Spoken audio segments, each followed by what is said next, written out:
I have for sale a sweet 1999 Subaru Legacy GTB. Bilstein suspension. Put a lot of money into this baby. About 10 grand total. Getting it just the way I like it. On coilovers. Painted up the wheels. Did the clutch recently. Bunch of bushings, bunch of work. And let's just start it up, shall we? Why is it cheap, you may ask?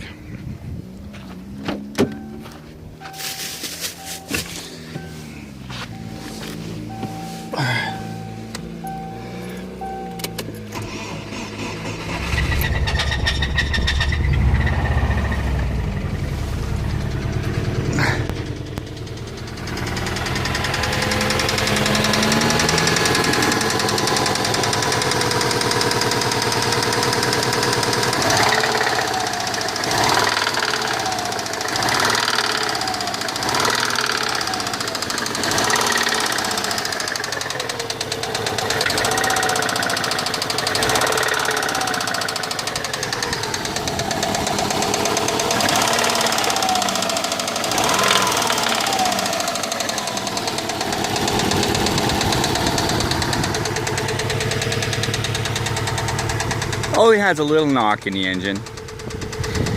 So there you have it. Come and get it. Take it off my hands. Thanks.